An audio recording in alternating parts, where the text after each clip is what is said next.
Welcome back. It's Adam Jones, Treehouse Bonsai. It's the beginning of March, and so it's repotting season. So what I want to walk you through today is the preparation for that repotting, right?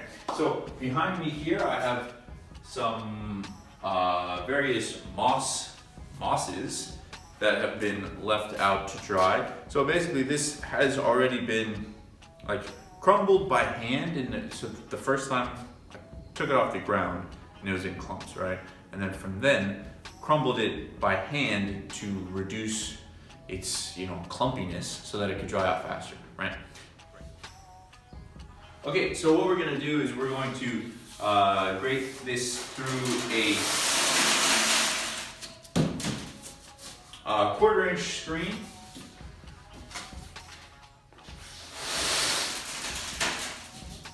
So on the top of this device, this wooden box system that I have here, there's a 1/4-inch screen, and in the middle there's like an 1/8-inch screen, and on the bottom of that there's a 16th-inch screen. So as I grate this through, sift this through, I don't really need any of the stuff that's gonna fall onto the ground, right? Because if it's smaller than 1/16, then it's too small for the purposes that we're using. I'll use it for something else, right? I'm not going to throw it away because I can just put it out in my yard where I want stuff to turn into moss, and whatever amount of it will take. But the stuff that is caught in the middle and specifically on the bottom screen, right, that's the stuff that I want, right? The stuff that doesn't make it through this 1/16-inch screen. So the top 1/4-inch screen is basically just to catch it while I grate it.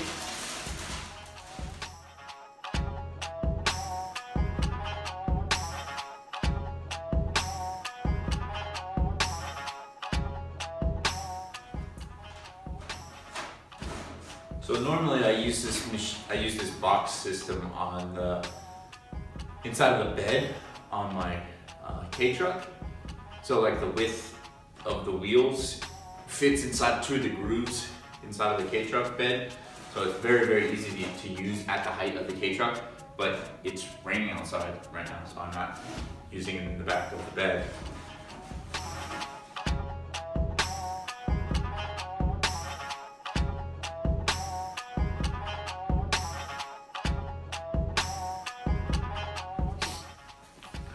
Okay, so here's the result of us sifting and shredding this moss. It's very nice, it's very beautiful, very fluffy.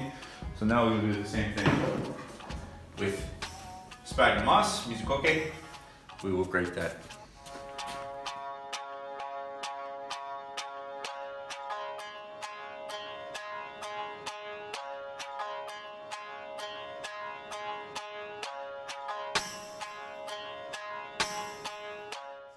We shredded the mizukoke, the sphagnum moss, and so now what we'll do, add it to some water, and then I'm going to use this ink. Turn it gray, right?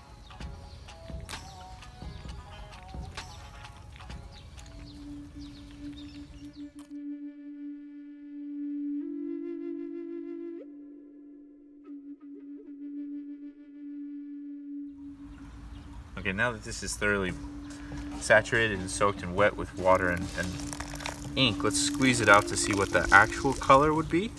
So you see it's like still gray, a little bit yellow. So we'll put more ink in and see if we can make it a little darker. We don't want it black, but gray would be nice.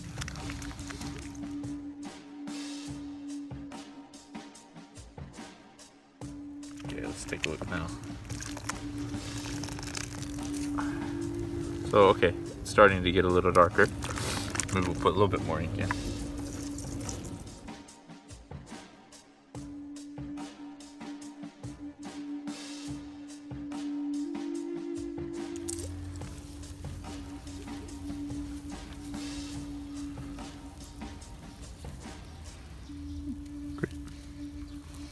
Okay, so probably the scene in this little video that you just saw was me adding the sumi ink, the charcoal ink, to the sphagnum moss. That was actually like, I don't know, 3 or 4 days ago. And in the meantime, it's been raining. And okay, so the next step after you add the ink to the sphagnum moss is to dye it with the ink and then wring it out, right? And then let it dry. The idea here is that all the moss that you're using should be dry. So it's taken a handful of days, because it's been raining outside, for the sphagnum moss to become dry. So this is the dried, dyed sphagnum moss, right?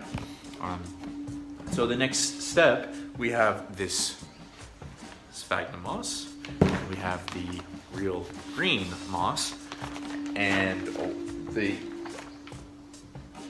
very easy, right? It's a 1-to-1 ratio. So whatever way you want to measure this, if you like to be anal, I like to measure things. So that's 1 part green, fluffy, beautiful green moss, and 1 part sphagnum moss. And so then, mix this up. Mix. And what you get as a result of that is a truly beautiful looking combination of sphagnum moss and multiple species of green moss that you can use as a top dressing after you repot stuff.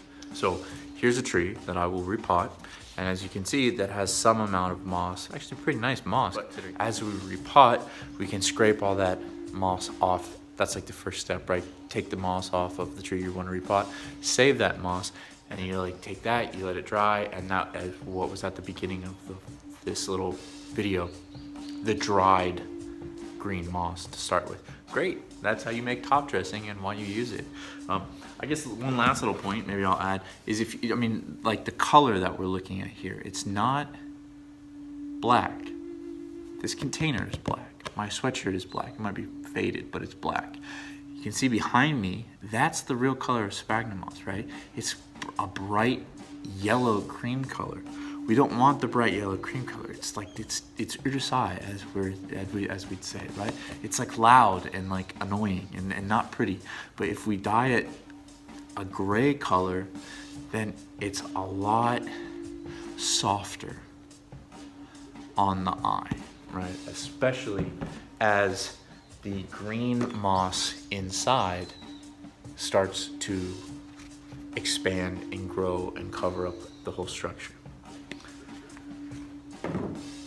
Yosh.